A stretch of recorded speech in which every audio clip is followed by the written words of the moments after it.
আসসালামু আলাইকুম। আজকের গল্পটি অনেক আবেগের। ভিডিওটি শেষ পর্যন্ত দেখবেন আর চ্যানেলটি সাবস্ক্রাইব করতে ভুলবেন না। চলো ভিডিওটা শুরু করা যাক। আজকের গল্প রাজশাহীর একটি ছোট্ট গ্রামের নাম ছিল শালবাগান। গ্রামের চারদিকে সবুজ মাঠ, পাখির ডাক আর শান্ত পরিবেশ। সেই গ্রামেই থাকত একটি সাধারণ ছেলে, নাম সবুজ।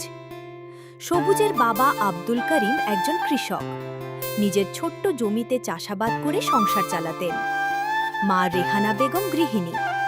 সংসারে অভাব থাকলেও ভালোবাসার কোনো অভাব ছিল না। সবুজ ছোটবেলা থেকেই খুব মেধাবী ছিল। গ্রামের সবাই তাকে ভালোবাসত। তার একটা স্বপ্ন ছিল, পড়াশোনা শেষ করে বড় মানুষ হবে, বাবা মায়ের মুখে হাসি ফুটাবে। একদিন সকালে মা ডাক দিলেন, সবুজ, বাবা ওঠ, কলেজে যেতে হবে না? সবুজ চোখ চুচতে মুছতে বলল, উঠছি মা। আজ তার কলেজ জীবনের প্রথম দিন। নতুন কলেজ, নতুন পরিবেশ, নতুন মানুষ। সবুজ দ্রুত প্রস্তুত হয়ে কলেজের উদ্দেশ্যে রওনা দিল। কলেজে পৌঁছে সে দেখল চারপাশে অনেক ছাত্রছাত্রী। সবাই নতুন বন্ধু বানাতে ব্যস্ত। ক্লাসরুমে ঢুকে সে পিছনের দিকে একটি সিটে বসে পড়ল। কিছুক্ষণ পর ক্লাসে একজন মেয়ে প্রবেশ করল। সাদা নীল ড্রেস, কাঁধ পর্যন্ত চুল, মুখে মিষ্টি হাসি। মেয়েটিকে দেখেই যেন কয়েক সেকেন্ডের জন্য সময় থেমে গেল। সবুজ তাকিয়ে রইল। মেয়েটি জানলার পাশে গিয়ে বসল। তার নাম ছিল জান্নাতি। প্রথম দিন কোনো কথা হয়নি, কিন্তু পুরো ক্লাসে সবুজের মন পড়াশোনায় ছিল না। বারবার তার চোখ চলে যাচ্ছিল জান্নাতির দিকে। বাড়ি ফিরে সেদিন রাতে ঘুম আসছিল না। বারবার সেই মুখটা চোখের সামনে ভেসে উঠছিল।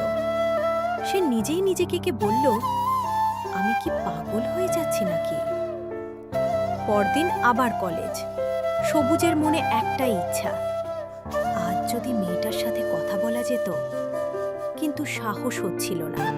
হঠাৎ টিফিনের সময় লাইব্রেরিতে যাওয়ার সময় একটি ঘটনা ঘটল। জান্নাতির হাত থেকে কয়েকটি বই মাটিতে পড়ে গেল। সবুজ দ্রুত এগিয়ে গিয়ে বইগুলো তুলে দিল। জান্নাতি হাসি মুখে বলল, ধন্যবাদ। সবুজের বুকের ভেতরটা কেঁপে উঠল। সে বলল, কোনো সমস্যা নেই। এটাই ছিল তাদের প্রথম কথা। সেদিন বাড়ি ফেরার পর সবুজের মুখে এক অন্যরকম হাসি ছিল। মা অবাক হয়ে বললেন, কি রে, এত খুশি কেন? সবুজ লজ্জা পেয়ে বলল, কিছু না মা। মা হেসে বললেন, বুঝেছি।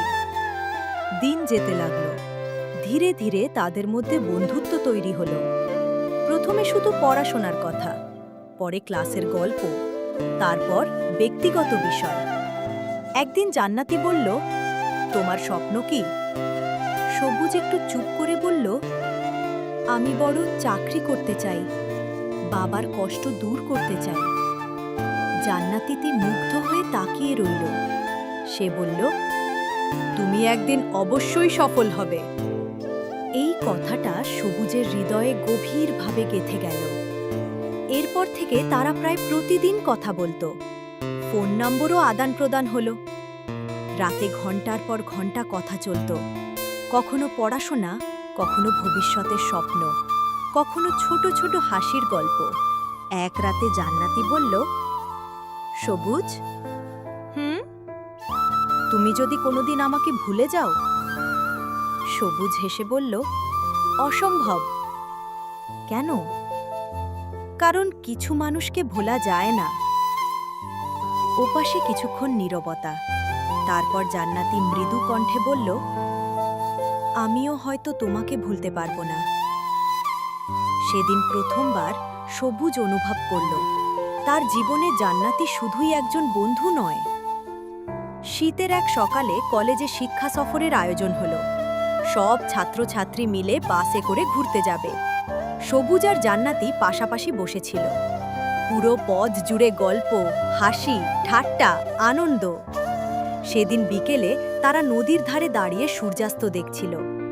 চারপাশে হালকা বাতাস, নদীর ঢেউ, অদ্ভুত সুন্দর পরিবেশ। জান্নাতি বলল, এই মুহূর্তটা যদি সারা জীবন থেকে যেত।